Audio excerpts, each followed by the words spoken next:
I'm going to be walking you through literally everything that you need to know to get started with your fitness journey without feeling overwhelmed. Some considerations to just be aware of before we even jump into anything is to take detailed notes so you can actually retain the information. Next, and probably most important thing, especially if you're very new to this, is to focus on one thing at a time. When you are trying to do way too much, that is when you become overwhelmed, and then you are stuck in analysis paralysis and you won't even get started. So get started, but focus on one thing at a time. Another thing is that you do not need to be perfect, but when you are getting started, it is very important that you actually stick with the process before coming to the conclusion that it didn't work, because this is going to take time. So let me set the expectation here. You are not going to notice the work that you are putting in overnight. These things are essentially bricks, and these bricks are going to stack together eventually to make a building. But when you're building a building out of bricks, it's going to take a while. For the person or the example even, let's say that you gained 30 pounds. You did not gain that 30 pounds overnight, and you probably didn't realize that you gained that weight while it was actually happening. So just like that, can't expect to lose all the weight super quickly. You live with yourself every single day, so it's hard to see all the changes that you're going through on a day-to-day basis. One thing I'm going to be talking about a lot is tracking, which leads me into my next point. We are to be intentional about tracking the inputs, because if you don't like the outcome, you won't be able to go back to the inputs if you don't track them. But if you do track them and you don't like the outcome, you can go back to your inputs and exactly pinpoint the things that you were doing, and you can trial and error. What are the things that you should even be tracking when I'm talking about all of this? Your body weight. For females, you should be tracking cycle patterns, where you are. There's apps out there like Flow. I personally track it literally with a pen and paper. That can be a whole other video in itself, talking about just cycle tracking. Just knowing where you're at in your cycle and even acknowledging how you're feeling in your cycle is something that you can track. Your lifting program and weights that you are using alongside the reps. You can also do body weight tape measurements as well. So your waist, your arm, neck, thighs, hips, etc. And you can also use progress photos too. There's other things that you can be tracking, such as like digestion with bowel movements or anything there, but these are good starting tracking markers. For me, I want to also share this example of me tracking my workouts. I track it all within a notebook. In this notebook, I have my entire program. So every single day, I write out the exact workouts that I'm doing. Within the workout, I have the actual exercises. Next to the exercise, I have the weight and the reps. And each day, I also throw in my body weight. I throw in how many steps or my cardio that I am doing for that day. I throw in if I'm doing a core workout. I'll throw out in where I'm at in my cycle as well. I like to keep it all in one little spot. I also have an app with my coach that I use to track other things. Now, moving past the tracking side, I want to give you this reminder that we are not in a time where we lack information. You could honestly find information about anything that you absolutely want to anywhere online. It is a lack of implementation. So it is helpful to work alongside somebody, whether that person is a coach or is a friend.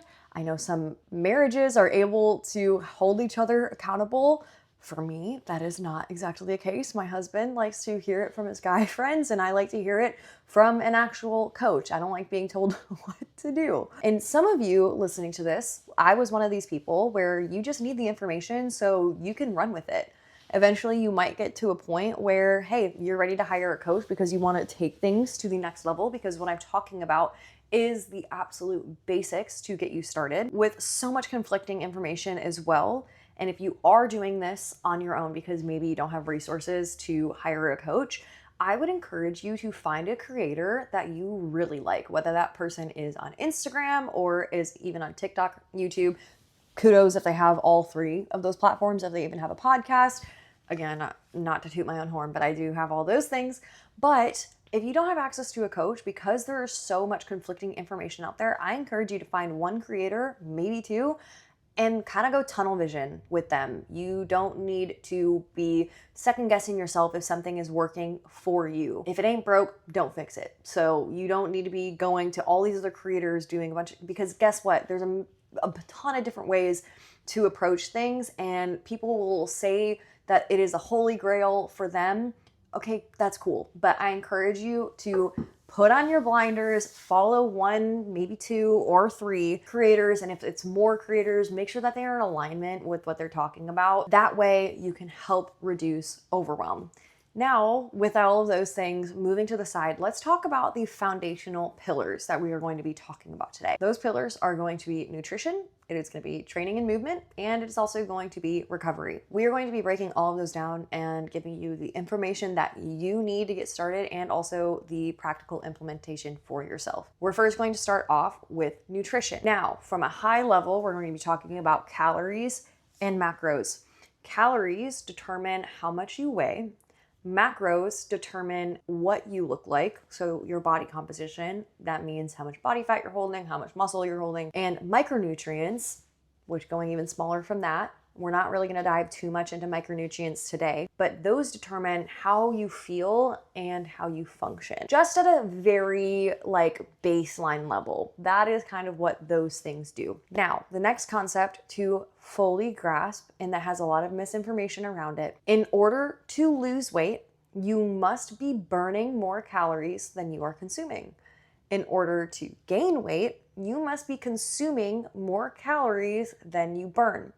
And in order to maintain your weight, you must be consuming the same amount of calories that you burn. I am going to give this caveat because it's very obvious given, again, the misinformation that is going on. Hormonal and endocrine issues can hinder weight loss, but they cannot be the cause of weight gain without a calorie surplus being involved. Let me say that again. Hormonal or endocrine system issues can hinder, they can make it harder to lose weight, but they cannot cause weight gain without a calorie surplus involved. Having a hard time losing weight is a very real thing, but when it really does boil down to caloric intake and caloric expenditure. We're going to talk about how to determine your calories and also how to determine your macros. There is a TDEE calculator, or there's also several equations that you are able to use. For the sake of this video, TDEE calculator, I believe is what it's called, can be a really helpful tool. Literally just look up TDEE calculator and the first one that pops up is going to be that one. Otherwise, there's another equation you can do. There's a few of them out there, but there is the Mifflin St. I don't even know how to say it, Jor equation. You can plug and play your information into that specific equation. I like to use that TDEE calculator. It seems pretty reliable. And it's very easily accessible and also doesn't require you to screw up your own math. When you are using this calculator, it can be a good baseline starting point. It is not going to be probably accurate for every single person because, again, individuality is a factor here. Sometimes you do have outliers. Some people have really high resting metabolic rates. Some people are lower. So you have to play around with it a little bit. So how do you actually know if these calories are your maintenance? Again, this goes into the point that we were talking about earlier. You must kind of hit the nail on the head in order to gain accurate data. So this means that you have to be eating at your maintenance calories at minimum for about a week and weighing yourself every single day. If the average of those daily weigh-ins ends up remaining the same, then great, you found your maintenance. If it is going up, then hey, maybe that number is a little too high. So you can take 100 calories off and see how that does, the following week. Or if you ended up losing weight, because honestly, some people do, they have higher metabolic resting rates or higher metabolic rates, then you can add 100 on or 150 on for the next week and plug and play from there. Now, in order to shed body fat, you have to be in around a 10 to 20% deficit. And I like to go closer to the 20% side if you are in a good spot already with your maintenance calories. This is for a quote normal or average individual and not somebody who has chronically struggled with under eating for a long time. That is a separate issue, and I'm not going to dive in a lot for that specific caveat right now. I am simply talking about somebody who does not struggle with under eating. Just as like a quick or a general thing, if you are already not eating a lot, going into a steeper deficit is only going to make things worse. I'm not going to dive into the science and the impacts and things that happen when you are severely under eating right now. So we're just going to, again, move on from that. Now, in order to figure out this deficit, all you do is you take your maintenance calories and you are going to multiply them by 0.8 if it's a 20% deficit to 0.9 if it is a 10% deficit. Now, how do we figure out the actual macro breakdown of these calories? Protein is approximately 1 gram per pound of body weight. I say approximately because there, again, is individuality to be considered here. So if you are somebody who is maybe, let's say you are a 200-pound female that is overweight, it is wildly unrealistic to have you eat 200 grams of protein right from the jump. Not realistic. So let's say that your ideal body weight is actually 140. Then if you're that 200-pound person, your ideal body weight is going to be 140. Then you're going to aim for around 140 grams of protein. Again, here is another caveat. If you are already severely under eating protein, it can be very hard to eat a lot at first. Protein is very satiating. It makes you feel fuller. I would suggest staircasing your way up if you are eating a lower amount of protein in relation to your goal. Now, something to know of what does protein actually do? Protein is the main driver for repairing and building muscle that has been broken down during a workout, which that is what happens when you work out. You're not building muscle when you are in the gym, you're actually tearing it down. Protein and recovery helps rebuild that muscle to come back even stronger. Next, we move into the fat macronutrient. Fat should take up around 20 to 30% of total calories. So you take your total calorie number and multiply it by 0.2 to 0.3.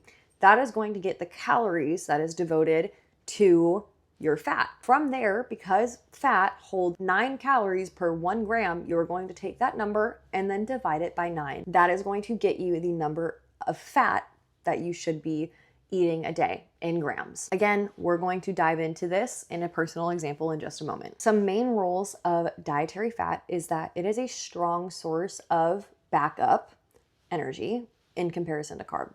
We'll talk about how carb is the body's preferred fuel source, but it also aids in your body taking in fat-soluble vitamins like A, D, E, and K. A big part of dietary fat helps create important hormones for growth and metabolism. Super important there. Now moving into carbs. Carbs are 4 calories per 1 gram. This is also the same for protein. Protein has 4 calories per 1 gram. This is your body's preferred fueling source. So it's going to opt to use carbs first before it taps into fat. When calculating your macros, you are going to fill the remaining calories with your carbs. Carbs are great for quick energy and also just for vital organ function. The extra carbs end up getting stored as glycogen that gets stored in your muscle and liver. Excess will then be converted to fat, but I'm not going to be talking about that whole breakdown right then and here right now. There are certain types of carbs, and one certain type of carb is dietary fiber. This can help move food smoothly through your GI tract, and it can also help feed the good bacteria in your gut microbiome, which again, not going to be talking about gut health right now. So let's do the example that I was talking about. Let's say that my maintenance calories are 200 calories. I currently weigh 110 pounds right now. So my protein, I'm going to give myself a range of 110 grams to 120 grams. I choose this for myself because I am already a naturally protein person. I struggle to eat less than 120 grams. So for my own sake, I am going to say I'm going to be eating 120 grams. Now, for the calories that are devoted to that, you're going to multiply it by 4, because remember, 4 calories per 1 gram of protein, that gets me 440 calories that are devoted to protein alone. Now for fat, I'm going to take 2000 times 0.3. That is going to get me 600. That is 600 calories devoted to fat. In order to get the actual grams, I'm going to divide that by 9. That goes into 66.7 grams.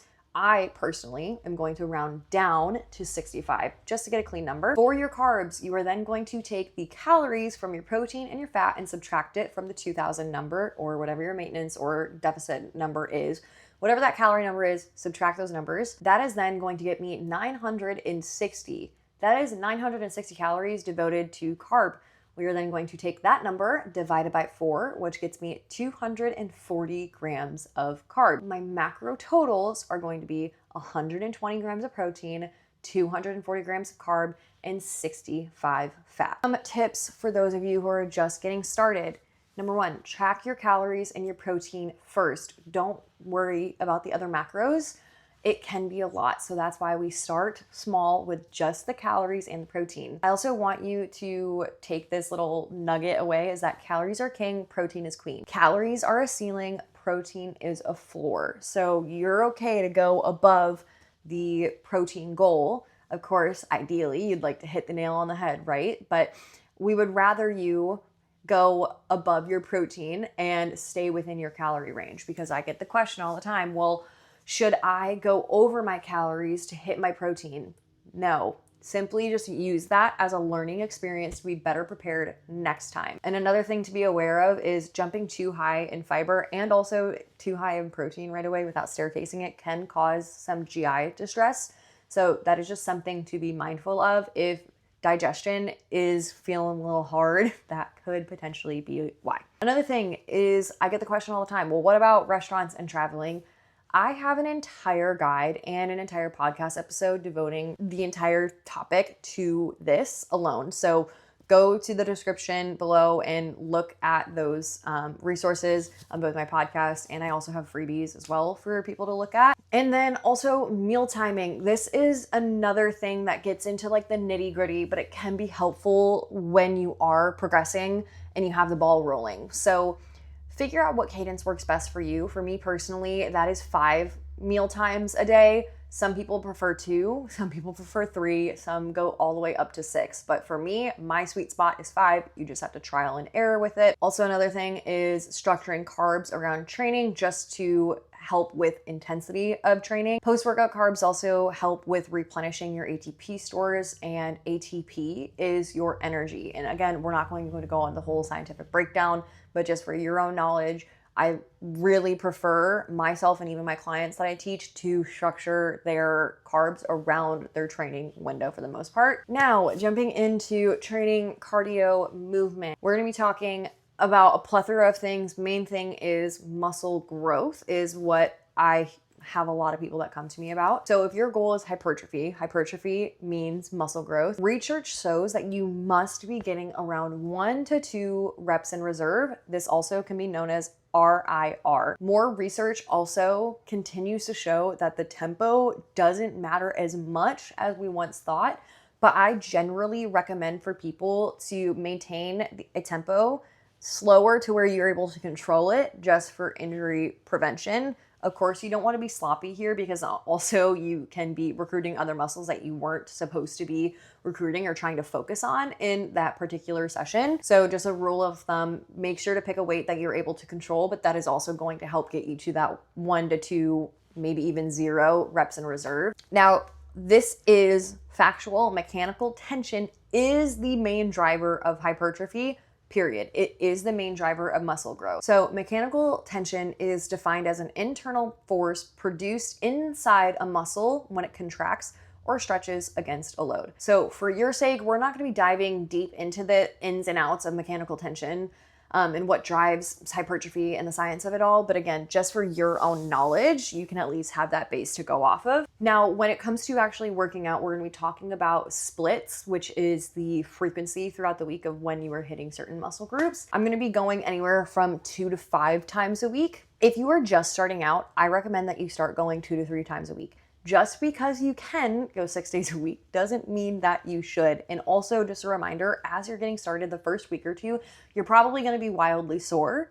So give yourself time. Your body is going to adapt and it will recover with time, and it will not be like this forever. Now, if you were starting out with just 2 days a week, you can try doing 2 total body days, or you can just do 1 upper body day and 1 lower body day. If you're going 3 times a week, you can do an upper lower total body split, or you can do 3 total body days. In these 2 instances, I would prefer doing the total body days. To circle back, if you're doing 2 a week, I would recommend doing 2 total bodies rather than upper and lower. But if you're just getting started, you can try upper and lower just to get in the groove of things. But in terms of hitting your muscles twice-ish a week, which again, won't be diving into the research and all the caveats that you can go about that, it could be better for you to hit them 2 times a week just to get the amount of volume that your muscles are needing. Now, for 4 times a week, you can do PPL, which stands for push-pull legs, and doing a total body for your 4th day.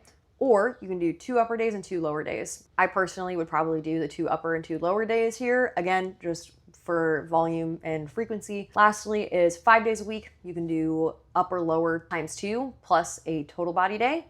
Or you can also do push-pull legs, upper and lower. That is currently the split that I am doing. What is a push? What is a pull? What is a legs? A push day is performing all pushing movements. This usually recruits using your shoulders, your chest, and your triceps. A pull day is all pulling movements, really. So this recruits your back, all of the muscles within them, and also your biceps. Lastly is legs, and that is exactly what it sounds like. It's just legs. You can choose to do more of a quad focus or hamstring focus or glute focus. Again, we'll not be getting into the nitty gritty of that. There are more complex splits that you can be doing, such as like posterior chain only day. That means everything on your backside. That is your posterior chain. That is going to be your hamstring, glutes, calves, back. That usually will be introduced later to people who have been lifting or working out for quite some time. Now, with the actual workout structure itself, usually we start with the main focus point or compounds that usually require more energy and effort to go through. This is, movements like your deadlift or your back squat or a, barbell bench. These movements recruit a lot of muscles. It's not just one sole muscle being used within the movement. It is using several muscles. You can get more into, again, the nitty gritty as you progress with time, but that is not something that you need to worry about right now. I will say, as you begin to progress, and this is what I also do with my clients, is one thing I'll do if there is a certain muscle group that is lacking that we really want to bring up, we will start off with an isolation exercise in the beginning. Let's say that somebody's hamstrings are really lacking on their physique, and that is something that we really want to focus on. While our body is fresh, we are going to start off with the hamstring exercise so we can put as much effort as we can into a hamstring curl. Now let's go into the question of cardio first or after. This is whatever is main priority. If you are training for a race, then do running first because that is of priority. If building muscle is your main priority, then lift first. This is what we can call a brick session if you are somebody who is doing 2 things like cardio and lifting. I personally don't do any cardio right now. I am just doing steps. And if muscle building is a priority and you do have a step goal, I still encourage people to walk on a treadmill lightly to get some steps in. That is not going to be the end of the world if you walk on a treadmill before a lift, because it's not exerting a ton of energy and it will not really take away from the quality of your lifts. Now, for individual sessions for endurance and lifting, I get questions of should I lift first in the day? Should I do my second workout as endurance? What should that look like?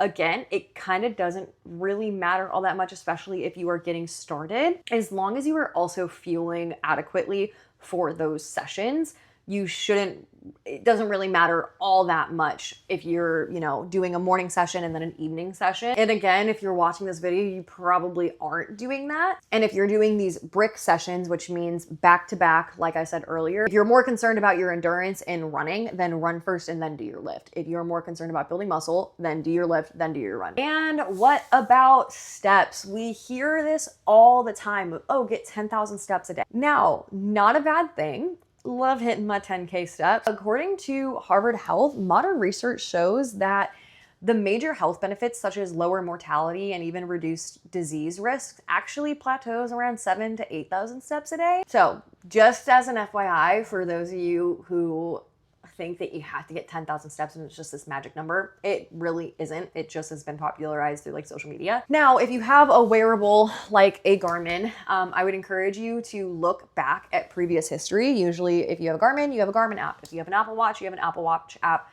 Fitbit, you have a Fitbit app, whatever it may be. If you are wanting to be intentional about your steps and have a step goal for yourself, guys, I don't encourage you to do the 10,000 steps if you are averaging like 4,000 a day. That's unrealistic. What I suggest that you do, and this is what I do with my clients, is I look at their averages before coming into the program, and then I'll add 1,000 onto what their average is. So for example, if you're getting around 4,000-ish steps a day, then we're gonna be aiming for 5K. Then once that 5,000 has become easy, you've been able to get it 7 out of 7 days of the week. Okay, great. We're going to bump it up an extra 1,000 there. Another little side tidbit that I like to also make people aware of that nobody's, I guess, really heard of, but it's doing a weekly average of your steps. So for simple numbers, I'm just going to use the, 10,000 a day. That is 70,000 steps a week. Okay, well, what if you're traveling or you're in a car and you don't really have a lot of availability to walk that day? Okay, well, if you got less steps on this day, but then you got 14,000 steps the next day, then it can average out. So you can look at your steps as a weekly average of 70,000 rather than just solely thinking of it by, 10,000 every single day. Because if you go over, you can kind of have a little bit of like wiggle room to still average it out. So hopefully all of that made sense. Lastly, we're going to be talking about recovery, and the only thing that I'm really going to be talking about within the recovery side of things is sleep. Sleep quality is huge. You can have long hours of sleep, but the quality can be trash and you're not getting out of it what you should be. This is a massive driver in progress, and you're not going to see growth or progress if you are skimping out on this. Period. I see this all the time with bodybuilding clients and even myself. I can look at my own progress and see, hey, on the days that I didn't sleep as much, I was holding on to a little bit more water and fatigue began to accumulate. Oh, and then guess what? When I was able to rest and when I was able to get enough sleep, then I hit a low weigh-in during my bodybuilding prep. Almost seems counterintuitive, but it makes sense, but it also doesn't make sense. Anyway, I'm going to give you guys a couple tips to help improve sleep quality. I'm only going to be talking about sleep because you should be worrying about this before even worrying about things like red light therapy or sauna or cold plunging or whatever sort of recovery things are out there. If your sleep is not where it should be, none of these things are really going to matter because sleep is a foundational thing. So some tips to help out with the quality. Number one is sleeping in a cold room. Research shows around 60 to 67 degrees Fahrenheit is going to be optimal for sleeping. Next is sleeping in a dark room. You have two options here. Number one, you can look for blackout curtains, or you can also get a padded eye mask. I used to make fun of my husband for having one of these, but he actually got eye surgery, so that's why he chooses to wear them. And once I actually did it myself, it has been a life changer. And also I like to keep my blinds open all the time, so when I do take the mask off, I can then see the sun shining in my room rather than it being like a dark cave. So I wear the padded sleep mask. They're super cheap on Amazon. This one lasts me a long time. Just make sure to obviously wash it because it can get icky. And just for your own knowledge, low levels of light can still negatively impact your sleep, which makes it shorter and more restless, therefore impacting sleep quality. There has been studies done on this, and I've made lectures for my clients talking about this specifically, but what was found within these studies is that with low levels of light in their room, even though it was still mostly dark with the still low levels of light, it was found that there was reduced total sleep time, there was lowered sleep efficiency, meaning how much of the night is actually spent asleep. There was increased time awake during the night, and also just change in REM and sleep patterns, which is super wild to think about. Another thing that you can consider doing is cut eating around 3-ish hours before bed. This allows plenty of time for your body to digest the last food that you ate, so it won't disrupt your sleep, and it leaves a small enough window before sleep that you shouldn't go to bed feeling hungry. And lastly, I would suggest dimming overhead lights before bed. So if you have lamps around the house, definitely start to turn the overhead lights off and turn the lamps on instead.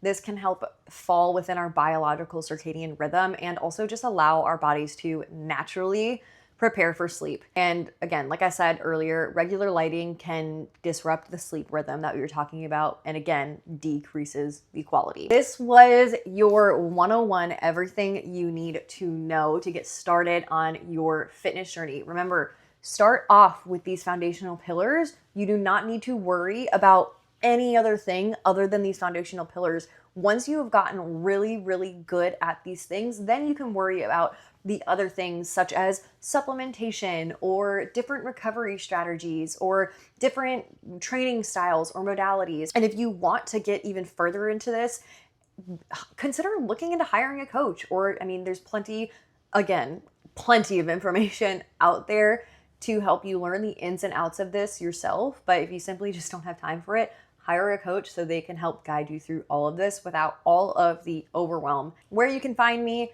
again, you can find me at Callie Robbie across all platforms. That is me on Instagram, TikTok, and I also have a weekly podcast I upload every single Monday that is all things health, mindset, relationship, faith, wellness, everything on that podcast. It's really just my passion project. And then I also try to upload weekly-ish on this YouTube channel. As you can see, my previous videos was from my bodybuilding prep, and I do all things lifestyle and also just educational content as well.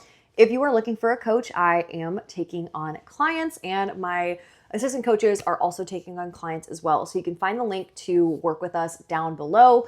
Please only apply if you are seriously inquiring about coaching. And for those of you who are curious about it, we are happy to chat with you. So it is my hope that this video was encouraging to you and also provided value in the sense of your own knowledge base and was able to give you everything that you need to know in one video. If you have any further questions, I love talking with you guys on DMs. So shoot me an Instagram DM or even comment them down below and I will get back to them as soon as possible. Again, I thank you so much for tuning in today's video, and I will see you in the next one.